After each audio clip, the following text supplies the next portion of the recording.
Good evening. I'd like to welcome everybody to the June 4th meeting of the Brunswick County Board of Education. First on our agenda is our invocation, and that's going to be asked by Mr. Thorson. If you would please stand and remain standing after the invocation. Let us pray. Our Heavenly Father, we had gathered here tonight to make decisions that are in the best interest of the children in this school district. Please give us the strength, wisdom, and courage to make these decisions that's going to better improve these children as they graduate this year. With graduation coming up within the next 2 weeks, may these young people go out and prosper in the community and in the state.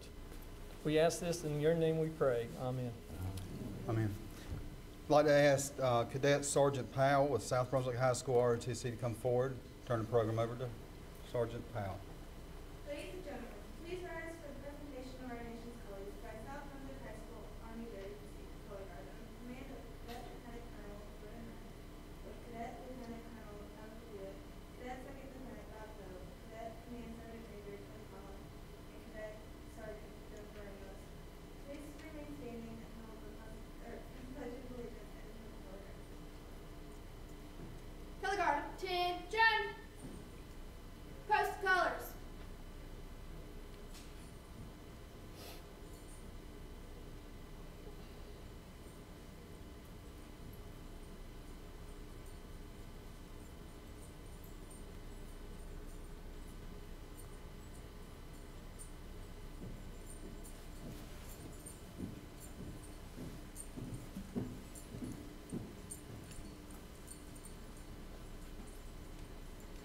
Mark time, march. Left turn, march. Color guard.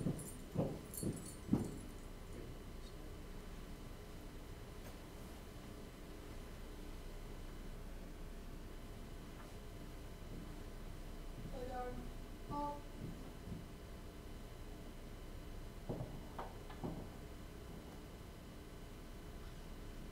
Present arms. Ladies and gentlemen, please join me in the Pledge of Allegiance for our nation's colors.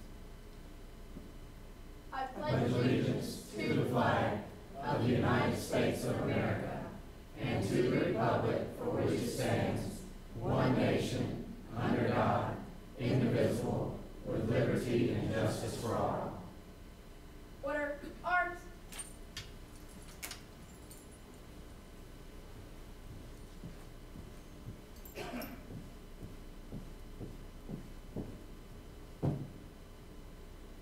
Mark time, march. Right turn, march. Forward, march.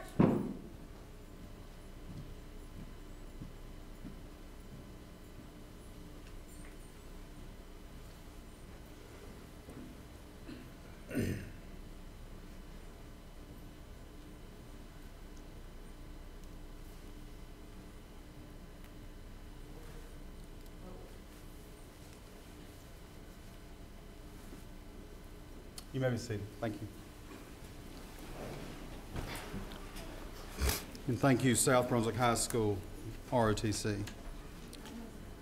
All right, next on our agenda is our board salutes, and we'll turn that over to our superintendent, Dr. Pruden.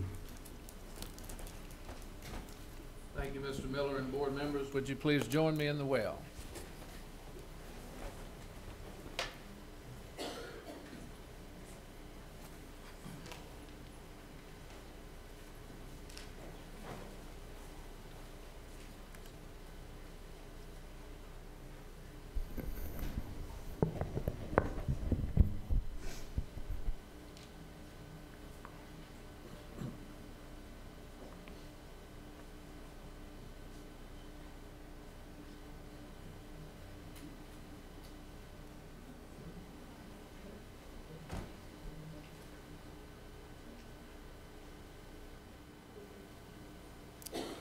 Board members, our first honoree this evening is a young man in the 5th grade from Jessie May Monroe, and I'm going to call his name and ask him to come forward while I tell you what his achievement is.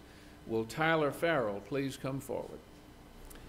Tyler was recently named the national winner of the 2013 Jump Rope for Heart T-shirt design contest. National winner.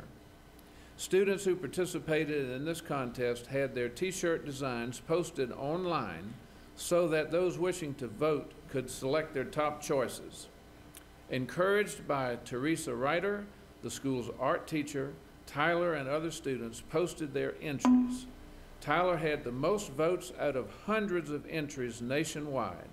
As the official winner, Tyler will receive a $150 prize from Nike, and he will be showcased on the Jump Rope for Heart website for the upcoming year. His design will be featured on over 600,000 T-shirts across the nation, with both his school's name and school district's name also given recognition on the website and the T-shirt. Tyler, congratulations, a national winner from Jessie May Monroe.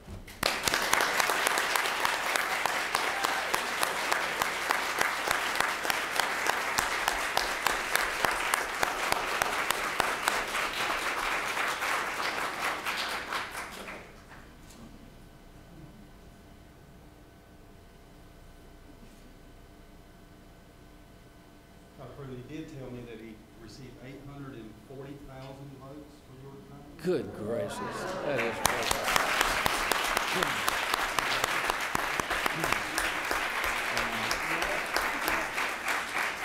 I think we ought to get a T-shirt.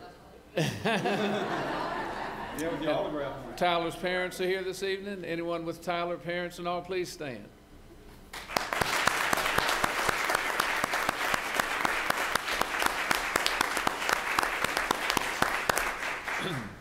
Not only did Tyler receive national prominence, but 4 other students from Jessie May Monroe did as well. Second place, Bailey Russell. Top 10, Morgan Boroshinsky. Antonella Senator placed in the top 10, as did Lynette Curry. If those students are present, please come forward.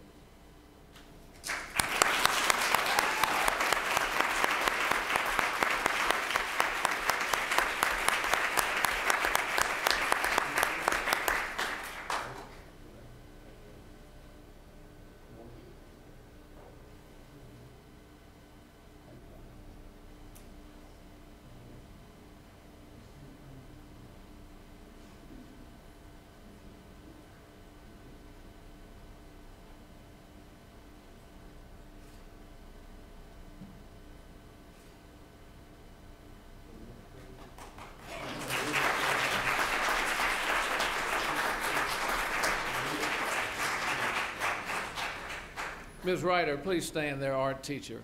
Please stand. Just a moment.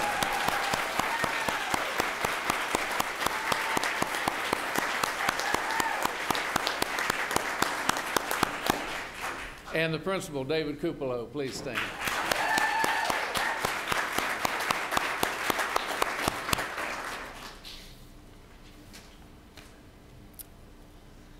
Congratulations to the following students for having their artwork selected from hundreds across the nation to be featured in the Spring 2013 National Art Honor Society Magazine Recognition Edition.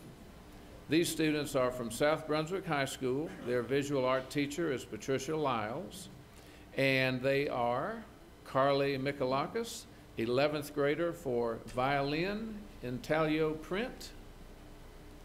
Come forward if you're present, please, Carly. Sarah Linker, 11th grader with clown. Am I pronouncing that right? Intaglio print.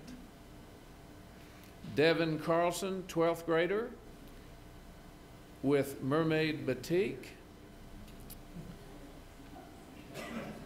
Keziah Matson, 9th grader with New York Buzz Digital Photo. And Lauren Haugen, 11th grader with Self-Portrait. Congratulations to all these outstanding art students.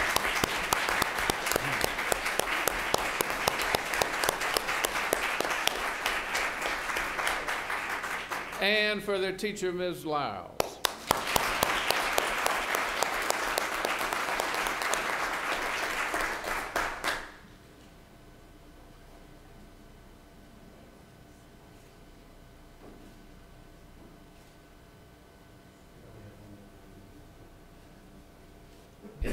Students, will families of these students please stand if you're present?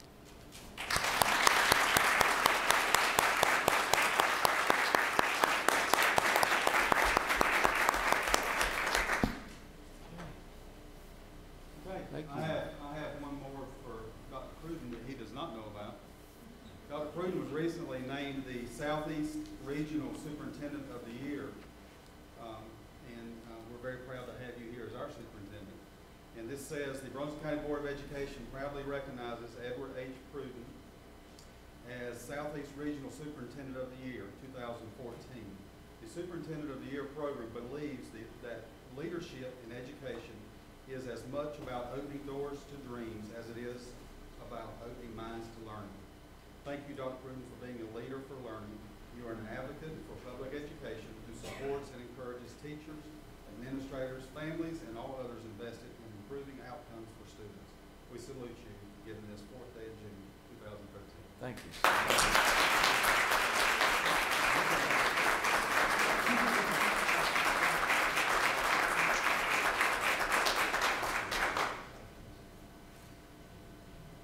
Now we have to tell you to stand up there and chirp each other.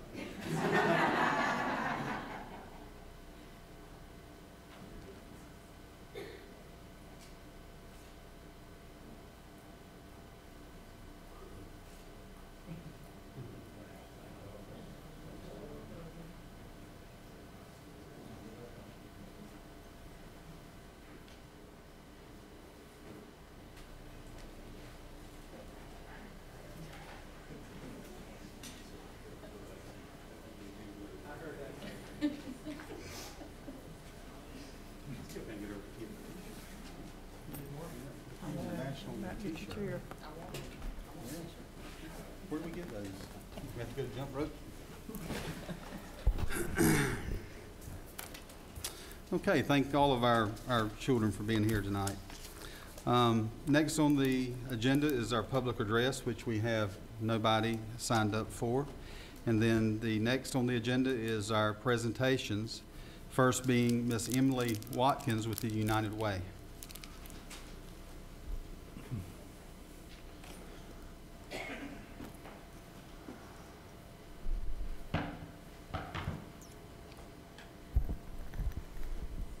Good evening. Hello. Hello. Thank you all for having me here tonight. I'm happy to be here. I'm here to represent United Way of the Cape Fear area to present the awards for the campaign that Brunswick County Schools ran in 2012 to support what we do. We serve Brunswick, New Hanover, Columbus, and Pender counties, and support from the school system in our campaign is integral to what we do. So I thank you so much for your support there and for having me tonight. The first award that I'm going to present, this is a traveling award. It goes to the school within the school system that has the highest participation, raises the most per capita giving. So that award, for the 3rd year in a row, goes to Supply Elementary School.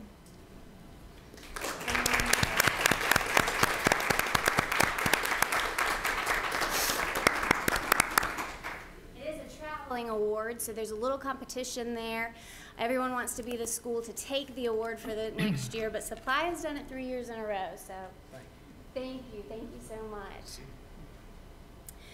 Not to be outdone, the departments within the school system also run very strong campaigns. So this year, for the first year, we established a new award specifically for the departments, and that will travel in the future as well. This year, for the first year, the department award went to the central office for Brunswick County Schools. So something to be proud of.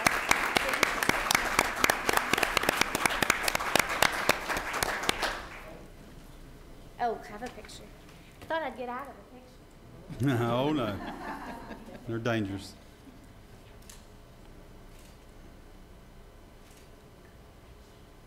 Thank you all. United. Thank you, ma'am.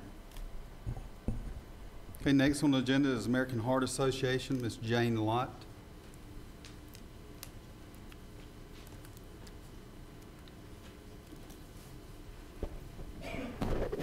Good evening. Good evening. We'd like to thank Dr. Pruden, the board, and all of Brunswick County Schools for your support of American Heart Association. Not only have you helped people who are affected by heart disease, but what we've done in the schools is taught children about prevention of heart disease, about making wise choices and the benefits of exercise and health. 1 in 3 of us will die of heart disease, which is a very sad statistic. It's the #1 killer of men and women, and #2 in children. This generation, with all of our medical technology, will be the first generation that's forecasted to not outlive their parents, to have a shorter lifespan. So we have 2 choices here. We can say, gosh, that's sad news, but the American Heart Association has taken a stand on it. And it's really our mission to get into the schools and to prevent heart disease before it happens. This is Keith Cummins, our vice president, and I'm just gonna let him tell you what we did in the schools this year. Yeah, because we're not satisfied with that information that Jane just gave us, and Yeah. we want to turn that around, and that's really our mission, is to reduce heart attacks, stroke, death, and morbidity by 20% by the year 2020. And one of the ways that we do it, we work with the schools, and we get into educational fundraisers with Jump Rope for Heart and Hoops for Heart, in order to get educational resources to the children, where they learn about making healthy choices for eating, for smoking, and as well as for physical activity. And then we give lesson plans that talk about how that can be taught. And that's one of the ways that we try and get this education to the children. But Jump Rope, besides the educational curriculum, after that's done, money comes in. It is a fundraiser, and then what happens to that money? Well, the American Heart Association will put it towards research that in the past has developed things such as the pacemaker, such as cholesterol drugs, so things that are going to lessen the impact of heart disease.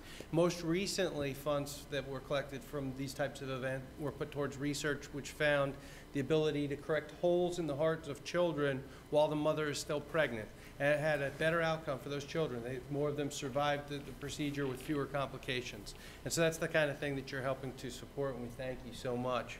But we also like to make certain that to further that mission, some of the money goes back to the schools, and so we like to give some of the money right back for PE equipment to be purchased in the county. And this year, from the schools that worked with us, $3,700 worth of PE equipment was bought for the county. So that should help further that mission further. Better programs and more exercise for the students. So what we'd like to do is just thank the schools that participated this year: Belleville Elementary School, Bellevue Elementary School, Jessie May Monroe Elementary School, South Brunswick Middle School, Southport Elementary School, Supply Elementary, Town Creek Elementary School, Virginia Williamson Elementary School, and then Waccamaw Elementary School. Thank you so much for what you did. You're helping us do that.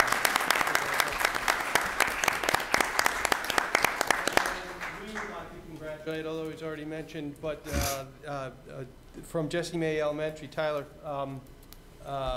Farrell. Congratulations, and on a great job on designing that T-shirt. It's going to go on over 600,000 T-shirts, as was mentioned. Pretty impressive. Looking forward to that. Thank you.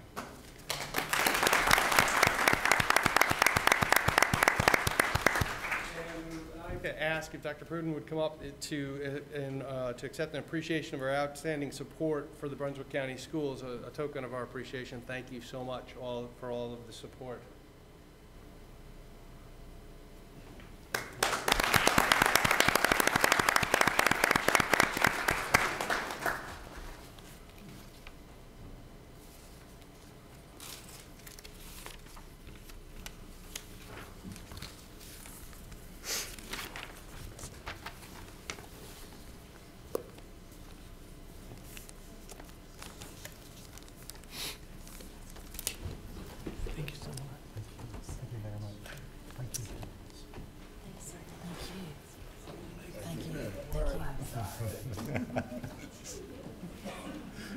A little anxious about it. That shouldn't have been difficult. Okay, thank you very much. Next on our agenda is the teacher's voice, Ms. Hunter, Laura Hunter.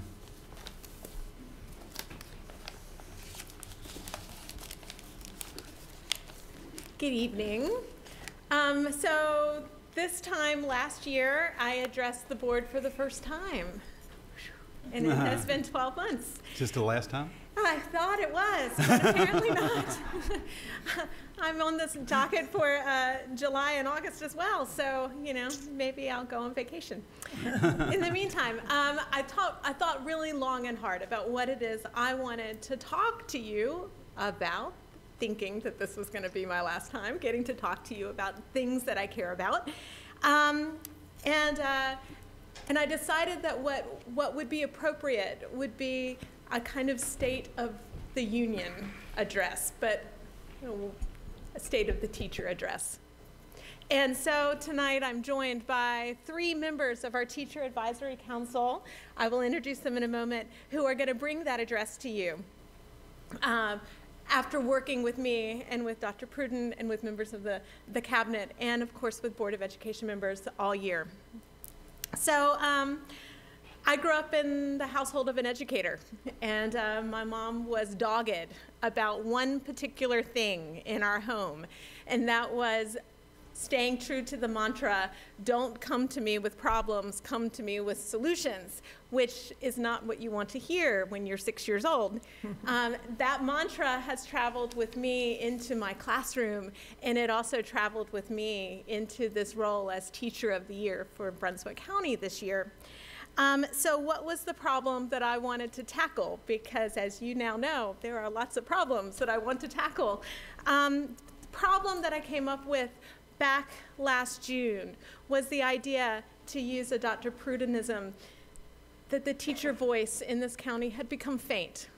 And I wanted to empower that voice and bring that voice back into a position of prominence at the table when we're talking about education policy. So it turns out that wasn't as hard as I thought it was going to be. Because we are surrounded in this county with incredible leadership, both from the Board of Education and from the folks at Central Office. You guys are 100% behind Teacher Voice, and it has been an incredible pleasure to be a part of that this year. The problem, as it turns out, is not from here. It's from within the teacher community itself. Somehow or other, a fear has fostered a sense of trepidation when it comes to giving voice to the professional issues that teachers care deeply about. And so I set out to cultivate a sense of teacher voice that allowed teachers to set aside that fear and step up to the podium, literally, to talk to you about things that they care about. Well, I approached this mission from multiple angles. One you're very familiar with. I stood up and talked about issues related to public education in ways that are wide and deep. I presented to the Board of Education every month. I wrote op-ed columns. I appeared on television. I addressed every business group, every civitas group, every politician I could possibly think of to talk about issues related to public education. I also worked with Dr. Pruden, members of his cabinet, and with the Board of Education to generate a place where teachers could come together in this county and talk about issues that they care deeply about. That place was Teacher Advisory Council, and we had a hunch that if we got teachers together in one spot, over time, it would generate a sense of educational leadership from within that community, and we would get some good ideas out of the group. Both of those things have happened over the course of this year in Teacher Advisory Council. Last August, I came to you and said, we have this idea. We'd like to invite one member from each school to come and talk with us, and we did just that. And so, for the past year, we have been meeting. Some of you have joined us for those meetings and have heard us talk about things that we care about. Tonight, I'm joined by 3 TAC members, Kristen Matthews from Bolivia Elementary, Marty Arrowwood from Charlotte Middle, and Kristen Hewitt from Brunswick County Academy. They're here to offer their perspective on TAC and the current state of teachers in Brunswick County schools. But before they address you, I'd like to share a few pieces of information.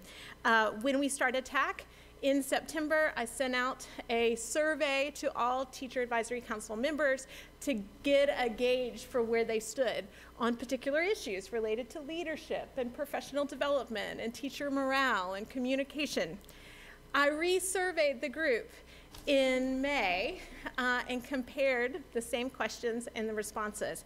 I want to bring 4 of those responses to you this evening to frame the context of the conversation that these 3 teachers are going to bring to you tonight. The teachers were asked to respond yes or no to a series of statements. Yes or no, or I don't know, I should also point out. Statement number 1, teacher leadership is consistently supported in Brunswick County schools. In September, 38% said yes. In May, 84% said yes. That was a significant shift in perception. Question number 2, or statement number 2, the professional voice of teachers is consistently supported in Brunswick County schools. In September, 38% also said yes. In May, 77% yes. Another pretty significant shift within this group. Open channels of communication are consistently utilized throughout Brunswick County schools. In September, 29% said yes. In May, 77% said yes. A significant jump. And finally, teacher morale is high in the school system. In September, 82% said no. In May, 92% said no. I welcome Ms. Matthews, Ms. Arrowood, and Ms. Hewitt to speak to you about their TAC experience and their perspective on the current state of teachers and frame these results in that context. Thank you.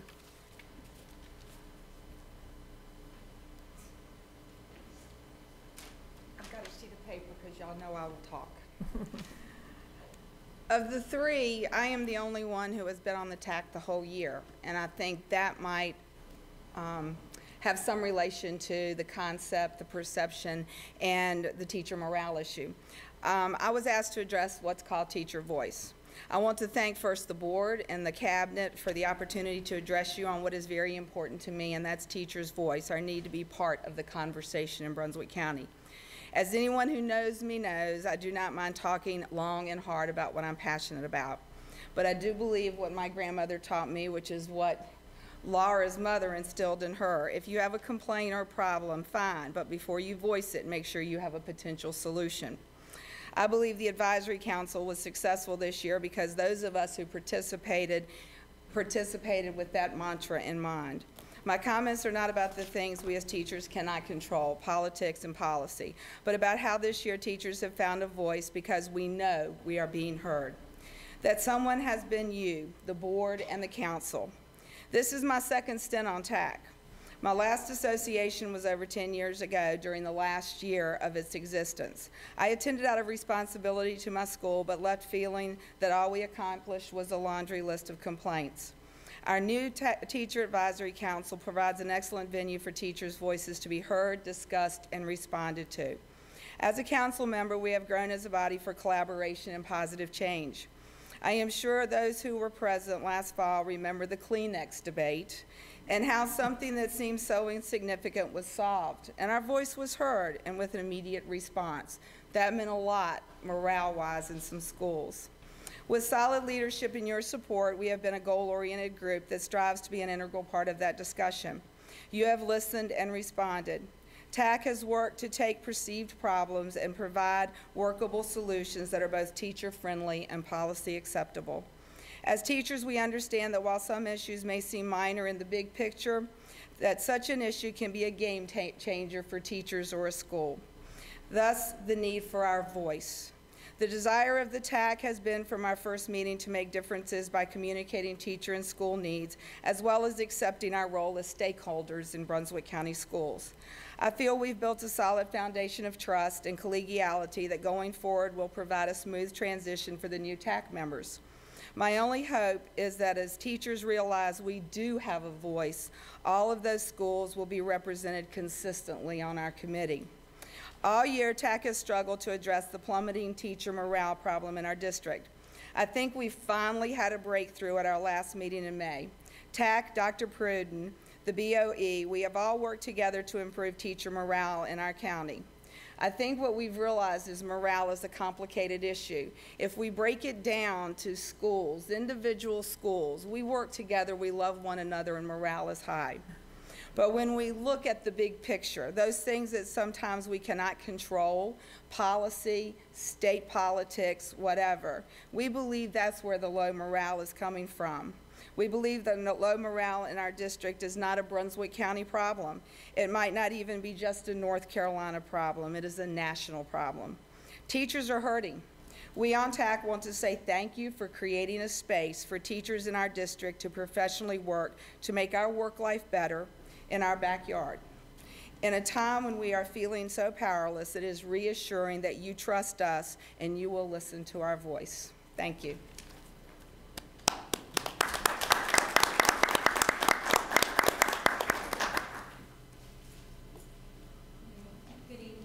My name is Kristen Matthews. I'm the current EC chairperson at Bolivia Elementary School. And although TAC was originally designed for Teachers of the Year, I stepped in as a first-year teacher to Brunswick County to take over when our Teacher of the Year couldn't attend.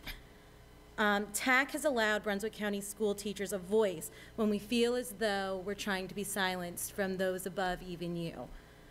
Laura has just spoken to you about teacher morale, and although each school is this different, the consensus tends to be that morale is being driven down based from what is being expected from teachers with little support. As part of my teacher voice, I'd like to speak on an educational trend of cutting teacher assistants. One of the saving graces to our pile of never-ending to-do list is our teaching assistants. With the $142.3 million being proposed by the General Assembly, the needs of our students will continue to rise as the resources to help them continues to plummet. And I'm nervous, I'm sorry. Long gone are the days when teaching assistants grade papers and make copies. They do so much more than that. When I polled teachers at Bolivia and asked them what a cut in the TA staff would mean, not a single person said anything about grading papers, babysitting, or copies. Everybody had the consensus of it takes a village to raise a child. TAs help with the production of student growth.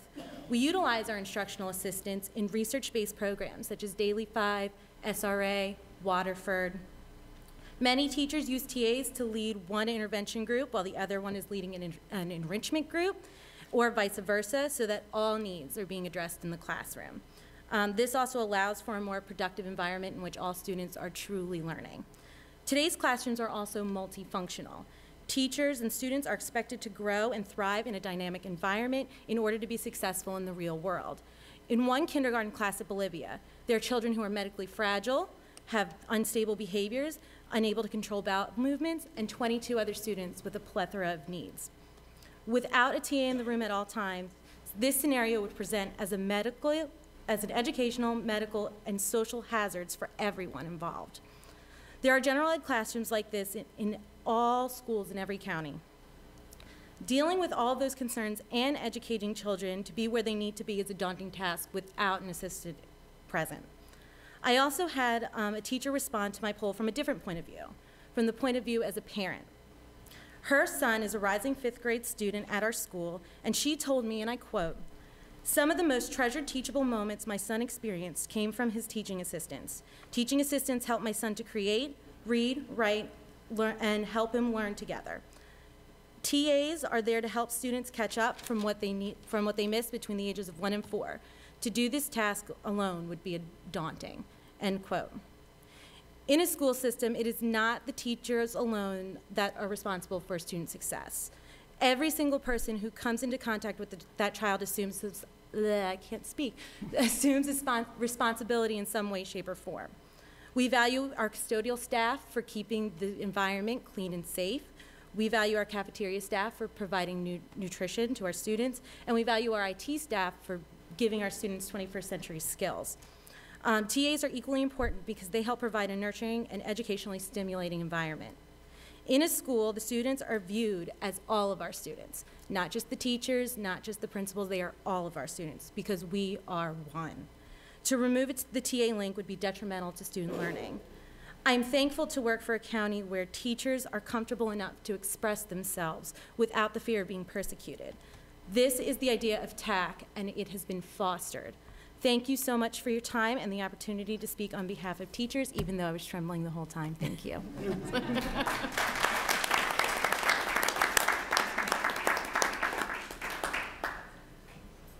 Hi, I'm Kristen Hewitt. I'm from Brunswick County Academy. Laura asked me to speak to you about the communication that we feel has been opened up under TAC. I will freely admit from hearing some of the other speeches that I was one of the teachers that coming in. I was a little bit nervous. I'm kind of shy as it is, and so I guess I'll start my speech.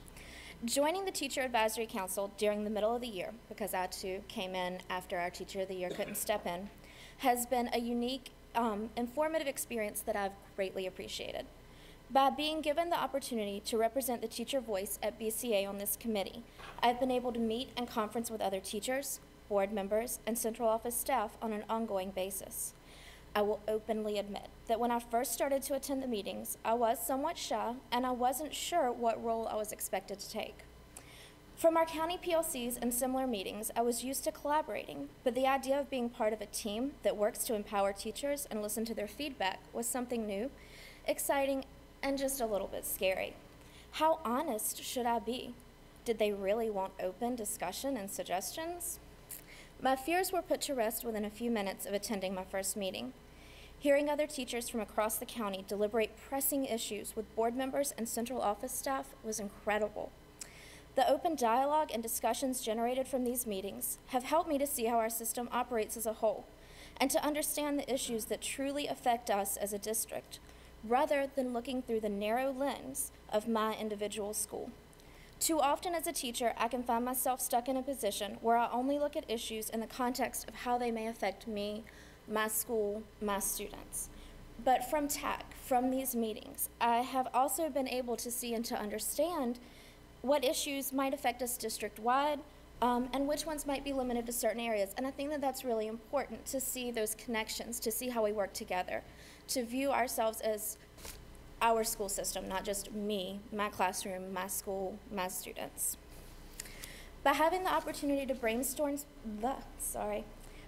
solutions and work together as a think tank to provide other perspectives on pressing issues, TAC has truly carried out its mission to empower teachers and open communication between all levels within our school system.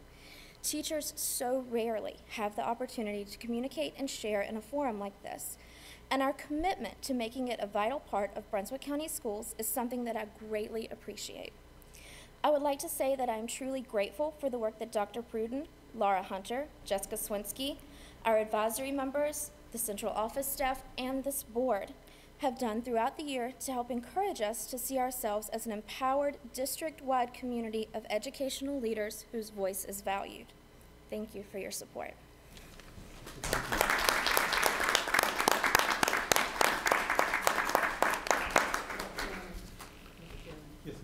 Ms. Hewitt, I guess you'll be the senior member next year since you are our Teacher of the Year for Brunswick County Academy now.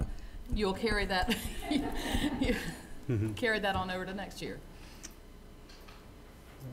Thank you all of you for sharing that. Next on the agenda is Media Monthly Review. Ms. Swinski.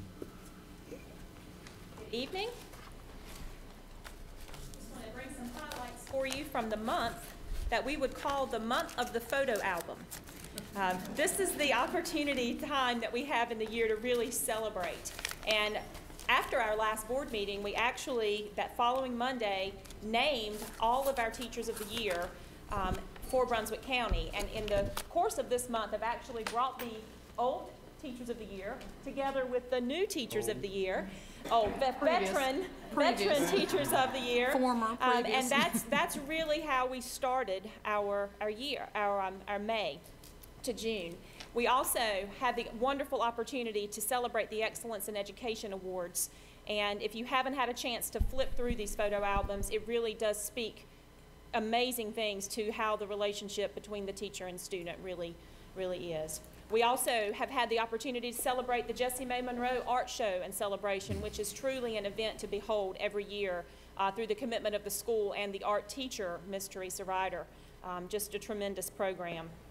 Of course, Union Elementary School had its fun day, and they bring in the inflatables, so that's another thing. All of these pieces sort of mark the end of a school year, and it's just nice to be able to capture these. Of course, we celebrated Dr. Pruden, and just last week, we had our first graduation when our early college Firebirds left the nest as graduates of the 4th class of Early College High School.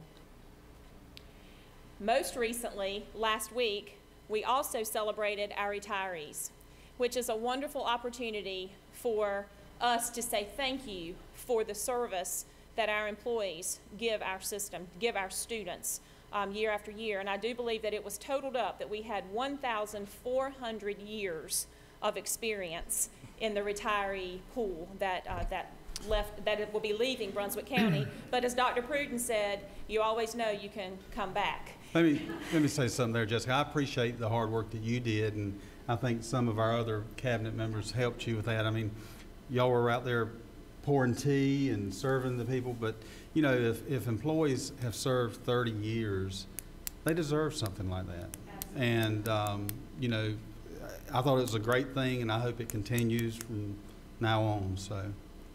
Thank you very much. We appreciate that support, and we do think it was a fun evening, and we look forward to building on it for the upcoming Wish some year. other board members could have made it, but Mr. Thorson. We'll fill you There's in. a story behind that. We'll There's a story behind that. We'll fill you in later. It was an excellent story. And then lastly, just on as we think about the new school year starting, we did want to note that Communities and Schools will be partnering with Brunswick County Schools to offer before and after school care, and that is something that has been released today through the media.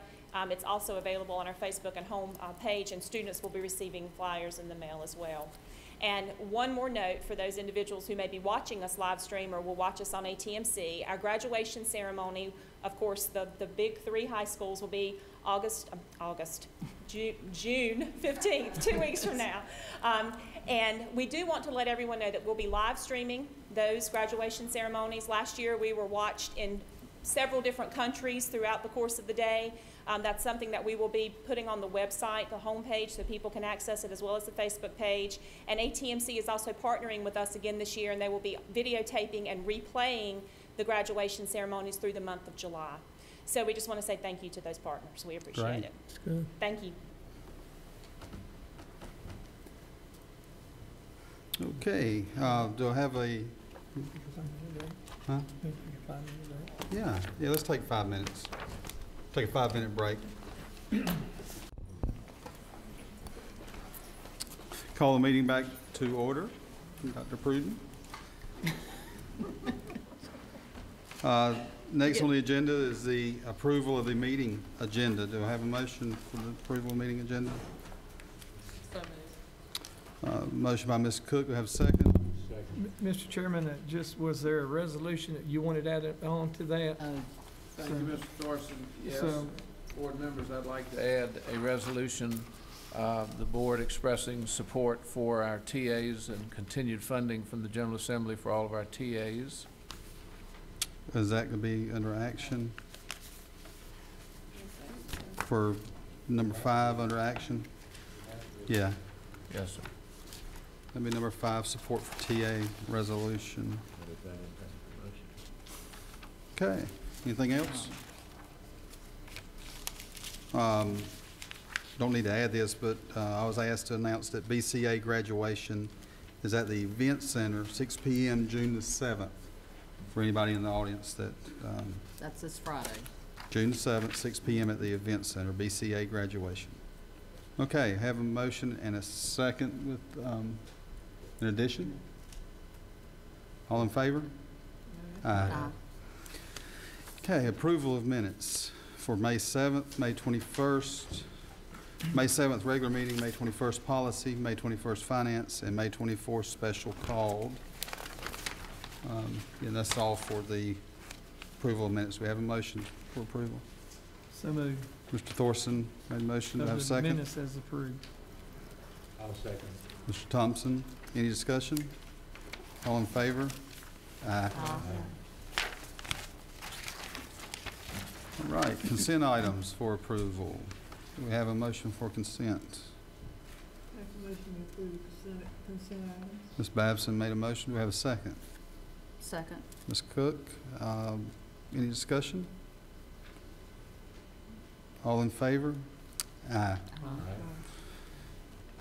Okay, down to action items. First on the action items is policy for first reading 4150, attendance areas. Did y'all get a chance to read that?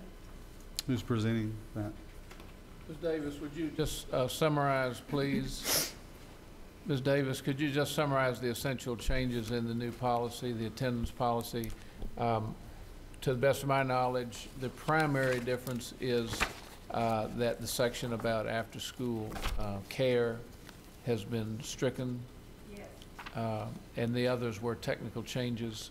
Was there any other substantial change in that policy? Just that the students who were already at the school were grandfathered in. And if they had a sibling coming in this year, that those siblings would be accepted. Other than that, no more transfers. Okay, say that one more time about the siblings. If, for example, if there's a third grade student at one of the schools and a kindergartner that's a sibling is coming in, they would accept that kindergarten student. How about rising third graders? Where's the line being drawn at as far as no siblings, out of district or out of area? As far as grandfathering, Yeah. if you will. Yeah. Is it like rising fifth graders, rising fourth graders? Do they have to go back to their area schools? Well, the folks who are in schools now grandfathered in. Right. Everybody, no matter what Yeah, grade they're that's going. right. Correct. For the upcoming school year. If you'll recall, at committee, we had a number of principals in attendance, and they recommended a gradual transition beginning this year, but grandfathering in those students who were in That's place. correct. I would suggest everybody read this again before the second reading. That Yeah, way this is just you first reading. Understand it. Okay. All right, do we have a motion for the first reading? Mr. Chairman, I'll make a motion to approve the first reading of policy 4150, Okay, school assignment. Mr. Thompson has a motion. Do I have a second?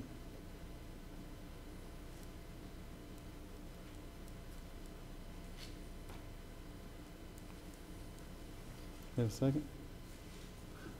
I would offer a second, but I don't think you accept it. I'll second it. Ms. Cook, a second. Do we have any discussion? Just for discussion, and I've discussed this with the board members and Dr. Pruden, that with the new staggered time in elementary school starting later, there's going to be more hardship cases, I'm sure. And I want to be able to hear those hardship cases and be able to decide what we need to do and take each case individually. Because there are going to be some requests made of us. And there may have been some now, Dr. Pruden, I'm not sure. But I think that those parents who have hardship cases need to present them to us. That's just my feeling about it. And if we change something in that policy, I want to be able to look at it and really scrutinize it and make sure that we're doing the right thing. Because this is going to be a hardship on some people until they get familiar or used to this new staggered time. I don't think there's anything about the policy that would prohibit the board from hearing a hardship case. We can, that's our discretion. We can simply do that.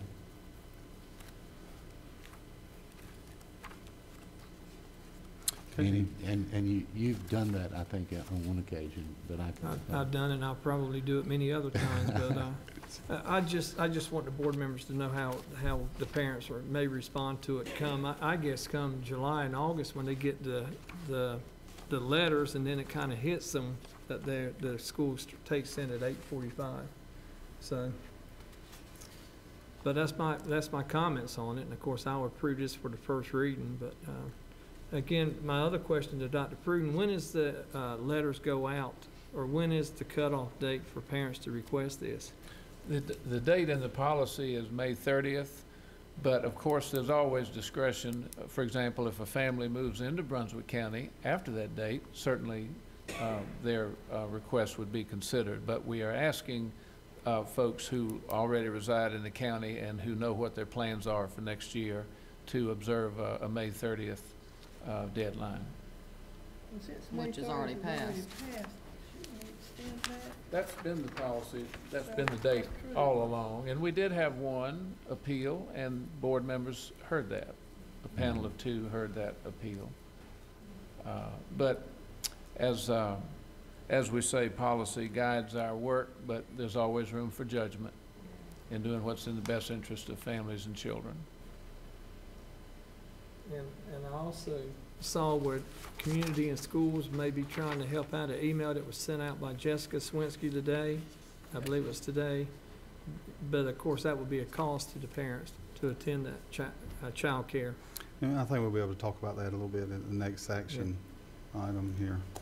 I got some questions about that too. Okay, any more discussion? Have a motion and a second. All in favor for first reading?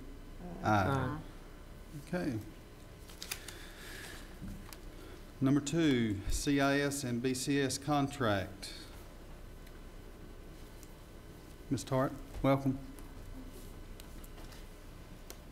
I'm here based on you're putting on the action agenda to answer any questions you may have about the contract and the request for funding.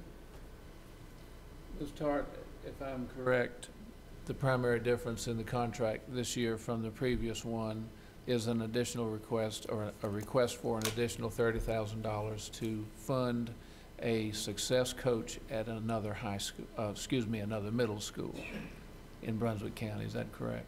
No, that would be great, but it's to fund the teen court director's position. Okay. For teen court, based on that need. Last year, we asked for $20,000 afterwards, after the contract, and this year we're asking to make that position full-time. Which now, it was full-time, bless her heart, Ms. Ansley did a great job with it, wonderful. But when she passed last year, refresh my memory, we funded part, and John Dave, or the district attorney's office, something happened at the last minute. We submitted our contract to the Board of Education usually around February. I meet with the superintendent and we submit the contract. And Glenda's passing was afterwards. Right. It was after July. Yeah. And so in filling that position, the North Carolina AOC wanted a different type of contract. They required different, there were different guidelines there, and it was going to cost more to do what we were doing and maintain that director's position. So the funding we received last year from you for $20,000 was to fund that position. The grants had gone away for Pure Court, and so all the funding that we've been putting forth to everyone has been to help keep those programs going with Teen Court and Pure Court at the 4 middle schools, and then Teen Court for all the high schools. Tremendous program. How many kids participated last year? That may be $1 million question, but. In Teen Court, I would have to refer that to. Just rough, just rough. 127.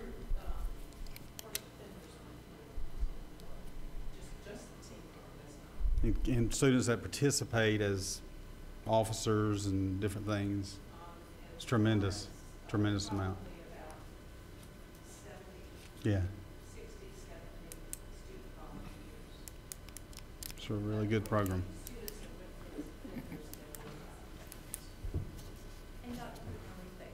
Respectfully apologize, I didn't mean to say. No, indeed. No, I'm we glad you have straightened that asked for out. funding for a success coach. Yeah. For another school, but we've worked it so that they'll be doing, the success coaches will be doing Pure Court and their success coach, and we will be expanding to South Brunswick Middle School next year with a full-time position there. Mr. Chairman, if I could, Yes. Ms. Tart, since Dr. Pruden cracked that door just a little bit, I happen to know that the Success Coach program seems to be working very well at the middle school level. And one of the things that I know you're trying to do is, and one of the things that Mr. Grimes wanted to do before he left, was to implement the Success Coaches at the high school level so that there was some continuity for these students as they transitioned. Is that just purely by the wayside is. now, or are you It's working not, towards that? But based on our funding, I mean, and your funding also, we just don't have the funding to do that. This year, we're cutting to, the Family Resource Center in Leland will be closing this year after 17 years.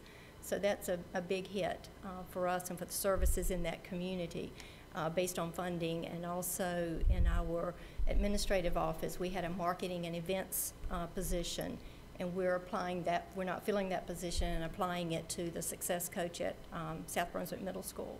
So we're making some major changes, and we know teen court, there's a need for that position right now. So to ask you to fund a position at a high school, yes, we want to, but we don't know where to go get funding, grant funding. We can only fundraise so much. And we do have people come to us from the community and say, we need a position at the high schools. And some of them I said, well, I don't know their names, but I've said, call Dr. Pruden, and talk to him about it. But the parents and people working in the schools as volunteers see the worth of that program and really want to see it. The students, those 50 kids that are being passed on to the high school, to have that person there to work with them to graduation, but it's just a funding issue. Well, and it's a funding issue for us as well. Yeah. There are so many beneficial things that we could use more money for. But by the same token, I really would appreciate kind of keeping us abreast of the evolution of the Success Coach program, because that seems to be something we can attribute some degree of credit for our improving dropout rate.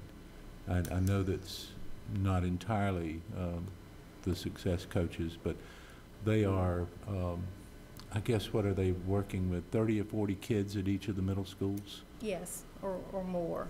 And it is a research-based model, and we do our accreditation from the national office relies a lot on that program. So it will be a core for CIS as far as we know in the future. We're very interested in how it, I guess, evolves and develops, and when you have some statistical information to share with us, please do that. Perhaps schedule something with curriculum and walk through it with us.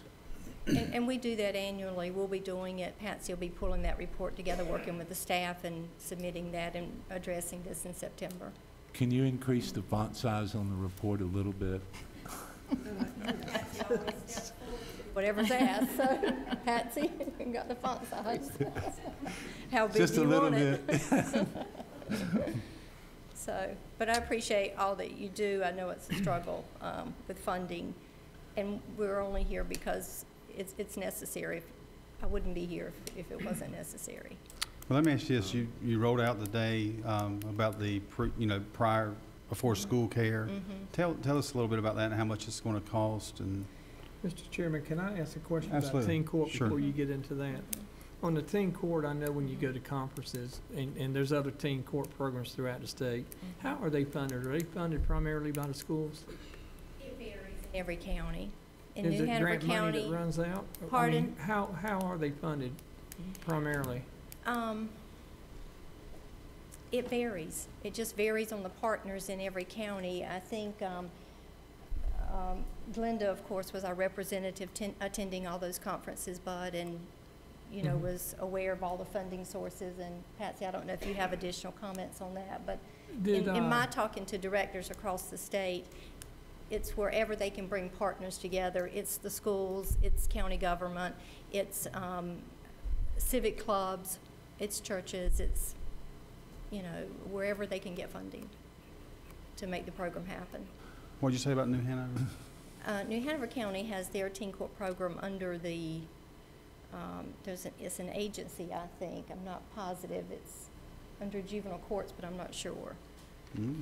Do we get crime commission money? I know you hadn't gotten it We here. have in the past, but we Yeah. don't have that funding now. Yeah. You think other teen courts are funded by that? I think they have been, yeah. Yeah, I think they've received funding through that. And of course, they do get funded through the Juvenile Crime Prevention Council, so Through they do get JCPC. a pocket of money through that. JCPC. Yeah. The three sources of funding for teen court and peer court are the schools and this year county government and JCPC, and then CIS fundraises for the amount that we don't have, the gap there. So to make it work. And every year it varies. Mhm. You know, you just don't, we still haven't put our budget together, you know, for July 1. So we're still waiting to see what funding is going to be All there. right. Anything else? How are the thrift shops doing? Thrift shops. Thrift shops, how are they? They're doing well. They're doing well. There's a lot of work that goes into them. It's running a business. It's just running a small business, and we have 3 of them. And they bring in funding, but, you know, we've had our budget's nearly been cut in half in the last 10 years. And we're still, you know, moving forward to provide what services we can, but we're still cutting programs. I mean, this is a clear example, you know, closing down a program that's been in existence for 17 years in Leland at the Family Resource Center. And the ironic thing is I read Senator Rabin's report in the newspaper a couple weeks ago, and it talked about how the move at the state legislature was to create community resources sites. And I thought, here we are, we've been working on one for 17 years and have a great foundation there, and we can't keep it funded, but now their initiative is to start them in communities. What's the cost a year there? To keep the Family Resource Center open, we'd probably need about $50,000 more to do that. And it basically connects resources at the community level where everyone doesn't have to come to Bolivia to it, you know, and we work with partnerships with agencies to do that. Your memories in the past, what is the most that Brunswick County Schools has put into CIS? I know we did cut back one year, or maybe a couple years, but do you recall what the most was that Brunswick County Schools? When we had the 21st Century Grant for the after-school program, I think it was around $197,000 at one time. That would have been how many years ago? Probably, I would say 4 years ago, 4 or 5 years ago. I remember it being that much when I first got on the board. Yeah. But that grant expired after 6 years. Mhm. And we've reapplied for that funding, but we don't have any idea if we'll get it or not. But you had to have county participation in order to get that grant, isn't that right? The school's participation, Yes. yes, and I think Yes. you were one that was Mhm. sitting on the board at that time. I remember that. That voted to help fund a portion of that. With this agreement, I guess you need a motion to accept the contract, is that what we need? Yeah, but I want to talk about some more things too. About this contract? Mm-mm. Well, I'm gonna make a motion that we accept the CIS and Brunswick County Schools contract for the amount given this year, but with the understanding that next year we may not be able to afford that. So it's kind of like a year to year, and that's just me talking, but it could be just a year to year that we'd have to look at it. I'll second. All right, I have a motion and a second to accept the contract between CIS and Brunswick County Schools. Any discussion? Motion and a second. All in favor? Aye. Aye. All opposed? Okay. Next question. Don't go nowhere. Tell me about this before-school care and how it's going to work.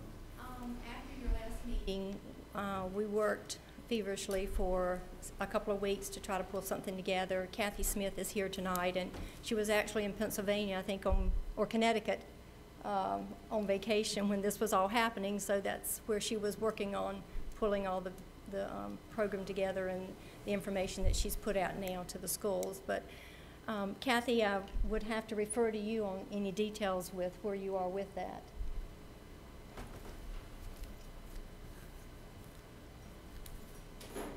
We have had a lot of people say thank you for getting this out this quickly.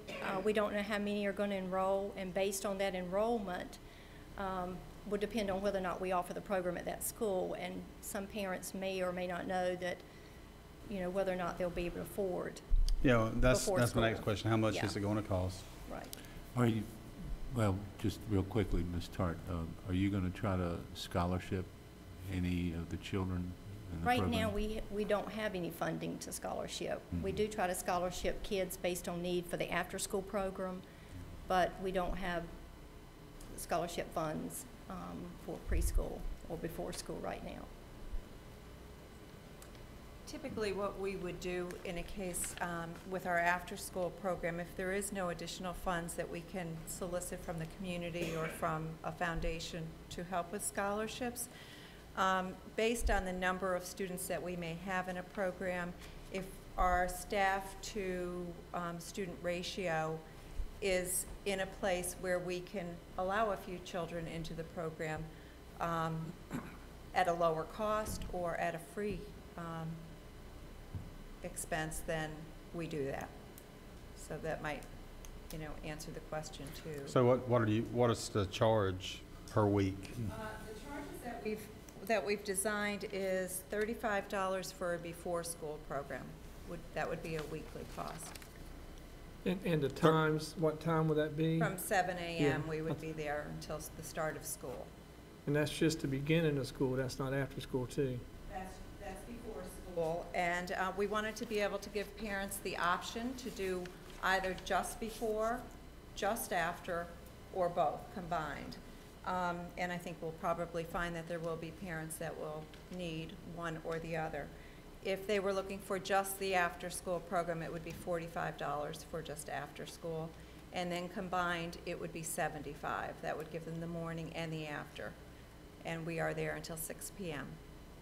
What would a daily rate be? If they just wanted to do a daily rate on some occasions, or would they have to be contracted with a full week?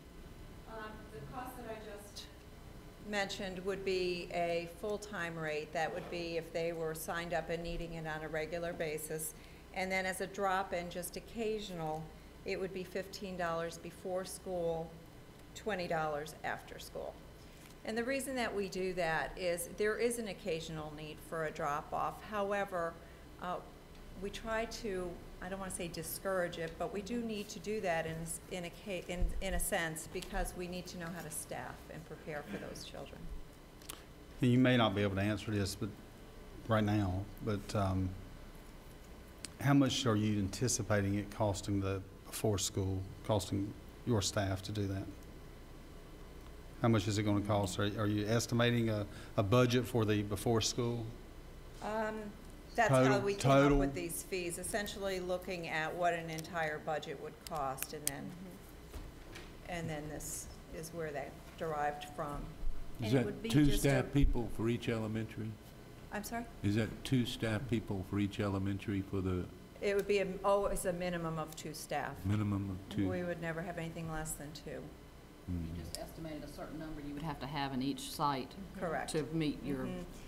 And it's hard to say what the minimum number of students are, because one site might be quite a bit lower where another site might be larger. So if it's large enough, we can then operate with a slightly smaller type of schedule or attendance, at another site. So we But don't you're really not know. planning on feeding or anything like, because I mean, they could eat breakfast at the schools. They can bring breakfast with them if they would like.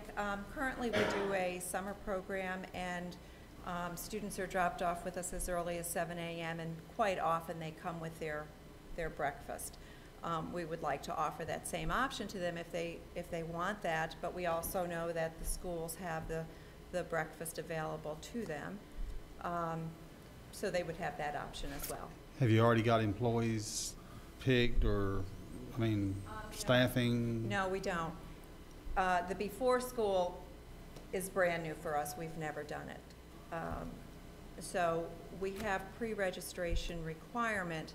We've opened it for a month from June 10th to July 10th. So that at July 10th, we can look at the numbers that we have and then go from there, hire our staff if staff is needed in all the elementary schools. If the numbers are so low and there's not a demand for the need, then we wouldn't have a program at a particular site. I was just wondering if it's something that we may be able to incorporate TAs in to your program to help with. Yeah, and I have student gotten lives that where- question from a few schools, different various people, and we would look at that for sure. Obviously, they can't be on 2 payrolls at the same time, so I don't, depending on what time they start their day, if they have some flexibility where they can begin their day 8:45 when our program ends, so that they're on our payroll from 7 to 8:45, and then Brunswick County Schools payroll after that. I'd like to hear the numbers once your deadline is up, and let's talk some more. We'll come back to you with Please. that, bring it back to a committee. You know, the challenge we cost. have is if we can't recruit school staff to support our training process, is not just to hire people off the streets. You know, we advertise, and then there's a training process, and we want people in that area. We don't want people from Leland driving to Waccamaw. So there's, you know, and to recruit people to work just 1 or 2 hours in the morning and go home and then come back in the afternoon, you know, that's a lot to ask an employee to do. Afternoon time? What are your hours in the afternoon? It would be from immediately after school until 6 p.m. Until 6. And then in the summer schedule is? 7 a.m. until 6 p.m. It's a long Monday through Friday. schedule in the summertime. But You had the summer program last year. Did you have a lot of participation in it? We typically get about 100 students, Yeah, anywhere between 90 and 110 Total or? total. Total. Is there any area that's more than others? Belleville is the largest. Union is where we've had it for the last several years. So Union and Belleville are our largest numbers. Mr. Chairman, Yes, ma'am. I received a call from a lady that had a special needs child. Is there any arrangement for a child like that early in the morning? It's something that Jessica and I were talking about it earlier, and we're going to set up a meeting with Melissa so that we can discuss that. At this time, typically we never turn away. If a parent calls me with a special needs child, I always just try to have a conversation with that parent and find out what the specific needs are for that child. I don't ever want to turn anyone away, but if we can't serve them so that they are a success and feeling a success in the program, it really just depends. If they require a one-on-one, because of the way that we staff and the way our budget is, we don't really have the accommodations for that particular child. So it's really just speaking with each and every parent that has that request. But we will look at that, and we'll see what the right answer can be for that. Okay, thank you. Okay. Thank you. Thank you for what you do. Appreciate it. Okay. North Carolina School Board Association insurance coverage agreements. Yes, Mr. Cahill. the board participates with the North Carolina School Board Association to provide coverage for errors in omission and general liability coverage, as well as automobile coverage. The cost for the upcoming year for the errors in omission and general liability is going to be $39,410, and the automobile will be $43,128. Slight increases over the prior years. And we are recommending approval of those two agreements. Mr. Chairman, can I ask a Yes, sir, quick Mr. Thomas. question? Is the cost of the premium for the school system, is that a pro rata share of the overall cost of the trust program across the state? Is that how that works? It's my understanding that they look at our, there's a base rate, and then the loss ratio is entered in there as well. Okay. I know they build up their fund, that they pull out a certain portion from everybody's to build in their, to get their base. Well, I guess I was wondering, with the premium increase this year, one would think that we had a significant loss history, but I can't recall having any loss history over this past year to speak of. And you can see that the increase is only 2,682, so a very slight increase in the liability, and we have not had an increase in the past 2 years prior. And that's why I was wondering if it was just shared equally among the school systems that are in the trust. A lot of claims, no claims? We've had a lot of claims? We have had a few claims. We have the med pay claim. process in place for several years, and we do pay out on those. It provides for when there's an accident at the school for over and above the insurance that a family may have, up to $5,500, I believe, and we have probably half a dozen or so of those a year. And they determine it by the size of the school district, how much your payment is? I don't think so. How do they determine It's a it? base rate. Its base rate is based on ADM. On Based on ADM, ADM? that's right. So in a sense, it is a Pardon me? proportionate share, yeah. Yes. Okay. And the automobile coverage is total, that we don't pay, we just go through the NCSBA. We don't go through any other insurance for any automobile, buses, any automobile that any of the central office staff drives. Not the yellow fleet. The yellow fleet is on a state policy. Okay. This is for the activity buses, activity buses, yeah, as well as the vehicles and trailers and, And the motor fleet vehicle that we have in the county. yes, And this is the total insurance regardless of whether we file claims or not. that's correct. Should we file claims, would it go up like a normal insurance if we're liable for it? Probably. Well, we have been. We have a small deductible. I think it's $250 per claim. A $250 deductible. Why don't you raise that claim, raise the deductible, and maybe lessen the price? Well, we've had some claims, glass, and they've been kind of smaller. I know the county has a $1,000 deductible, and I don't know if that makes a difference in the premium rate or not. It probably would, but we have not changed the deductible amount in several years. How about looking at that? Okay. Looking at When you talk about vehicle insurance, does this include some of our equipment that requires an operator? So is that insured separately? That's under separate liability. What would that be, heavy equipment? Is that what you mean, like mowers or? Yeah. Backhoes or That's lawnmowers? under, generally under workers' compensation. The cars are in the back. Well, I was wondering about Yeah, cars and vehicle vans and damage. buses. That would be for the people, but what about the property? This is comprehensive liability Okay. insurance. So that it would be covered? Yep. Well, Mr. Chairman, I would make a motion to approve the North Carolina School Board Association insurance coverage agreements. Okay, motion by Mr. Thompson, to have a second. Second. Ms. Cook, any discussion? All in favor, say aye. Aye. All opposed? Okay. All right, number 4, appointment to the Board of Trustees at Brunswick Community College. I asked Dr. Pruden, I think, and myself, Mr. Thorson, talked about this, having some discussion, because I believe that Mr. Williams' appointment runs out. He was fulfilling a term. Fulfilling the term, and a new appointment needs to be made as of July 1. And the recommendation during our agenda meeting was that we announced tonight that citizens who are interested in serving as the board's representative on the community college board indicate by a letter to the chairman of the board. We have one person who's already expressed interest, but if there are others, they should have the opportunity. And then perhaps at the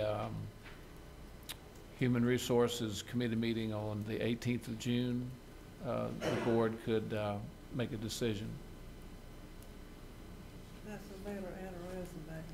A letter and a resume. Yes. That's what policy Okay. states. So we'll just table this? Yeah, I mean, we wanted everybody to know that it's coming up. Yeah. We needed to, whoever's interested needed to submit the letter and the resume. Are we advertising it in any place particularly? You put Is it it on on our the website. website? Yeah. Yeah. There's no, I don't think there's a requirement, but I think it's a good idea, though. I didn't know if it just make it known. Okay. So we won't really need to take action on that. Number 5 is support for the TA resolution, Dr. Pruden. Mr. Chairman and board members, as you know, the governor's budget indicates a reduction in funds for teacher assistants in classrooms, about 1/3 of the funding statewide.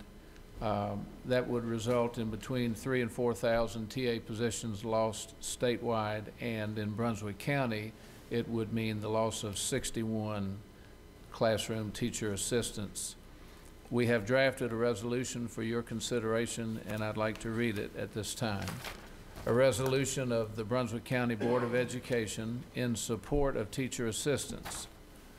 Whereas teacher assistants provide quality instructional support to Brunswick County students and classrooms, and whereas our students' academic success depends on the provision of a high-quality education, and whereas teacher assistants serve an integral role in shaping not only Brunswick County's future citizens, but global citizens through their support in meeting the needs of the whole child, and whereas teacher assistants are dedicated to providing small group and one-on-one instruction and helping students practice effective and engaging learning strategies, and whereas teacher assistants serve as motivators, coaches, mentors, role models, and listeners, and whereas teacher assistants should be held in high public esteem, reflecting the importance our school system in our country places on high-quality education and academic growth and success for all students. Now, therefore, be it resolved that the Brunswick County Board of Education hereby acknowledges the value-added, significant contributions teacher assistants provide to students and classrooms, and thereby willingly express support to the General Assembly for the retention of teacher assistants to continue enhancing and enriching the academic lives of our students. Mr. Chairman, Yes, ma'am. Ms. Bass. I don't know where the bill is now that's going to cause an increase in the number of students in a classroom. Has that been passed, or? Well, that kind of falls to the local LEAs, to the local school systems. If the funding is reduced for TAs, a school system could decide to keep their TAs and lower their pupil-teacher ratio. Oh, okay. So it depends on how you want to deal with the cut. Mr. Chairman, if I could ask Dr. Pruden a couple of quick questions. It appears to me that part of the problem is that the education budget is not growing anywhere near as fast as the student population across the state. We are increasing in ADM, increasing fairly substantially, and the dollars available for public education are relatively static and not growing because the overall tax collections are not growing at this point. So the per pupil cost continue to shrink. My only concern with any resolution is that it's sort of like a water balloon. You can press it in one place and it'll poke out somewhere else. But the budget is so tight right now. Actually, Mr. Thompson, your point is well taken. The governor's explanation for the cut in TAs is that the money saved pays for the increased number of teachers required because of increased enrollment statewide. Right. So that is a factor in his recommendation. The state budget is $21 billion approximately, and it's all a matter of choices.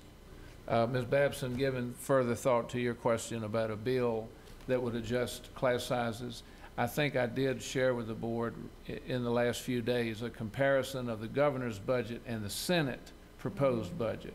And there were differences in class sizes, with the governor's budget slightly smaller and the Senate budget slightly larger class sizes, 1 or 2 students on average per grade level. But it was still tied to the TAs? Well, the governor's budget, I think, adds teachers statewide to compensate for the additional enrollment. In order to pay for that, it cuts back on teacher assistants. In other words, our funding isn't growing, but our student population is, so we're having to cut from within the existing budget to pay for growth, and that just seems to just boggle the mind. Well, that just sort of throws a kink into what I was thinking, but I was just thinking, well, if the classrooms are going to be larger, they would have more need of the TAs in the classroom. Exactly so, and we are under the obligation to have every student reading at the 3rd grade level at the end of 3rd grade instruction. So the TAs that we would lose would be 2nd and 3rd grade TAs, which is unfortunate to do that at the same time. But board members, I'll just point out that not too many years ago, the K-12 education budget in North Carolina was about 51% of the overall state budget, and it is now about 38%. So once again, it comes down to priorities. They're spending that $21 billion on something, and your resolution says, let's restore funding for TAs, should you choose to adopt it. It's statewide, that's what, over 2,000? Over 3,000. Over 3,000. Statewide. I support the resolution. I don't want you to misunderstand. But I also recognize that things like unfunded retirement systems and state health insurance programs and Medicaid. Medicaid this year alone is going to bust its own budget by some $400 million.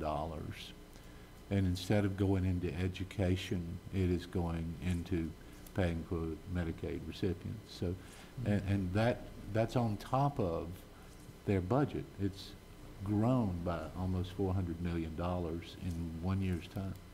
So we don't get many choices there. That's an obligation. So it's just a tough road to hoe, but I would like to be on record in support of TAs.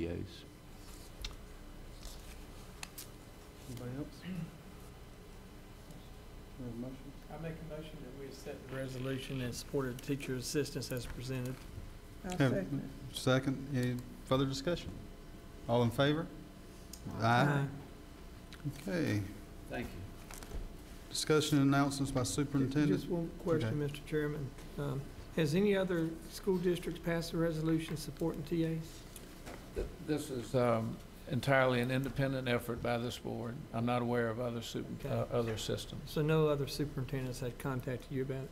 No, sir. We generated this. Or the school board association? No, but I wouldn't be surprised if others did, but honestly, this is independent here. And that's good. I'm okay with that. Okay.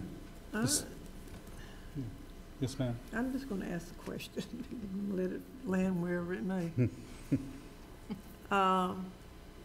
I know that usually just the chairman signs something like this, but I think it might have more clout if every board member signed this, and they knew every board member that sat here was behind it. It's not a bad idea. I'm okay with I'm good with that too. Thank you, Ms. Babson. I think that'll be significant to the teacher assistants. Absolutely. Anything else? Okay. Discussion announcements by superintendent and board members.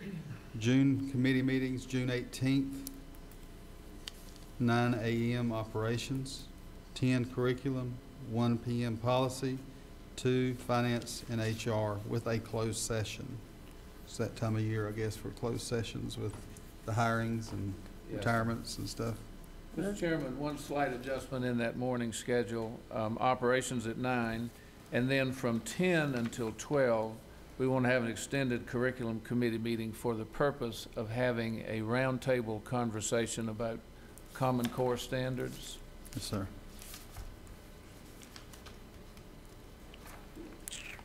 Okay. And everyone is invited to that, right?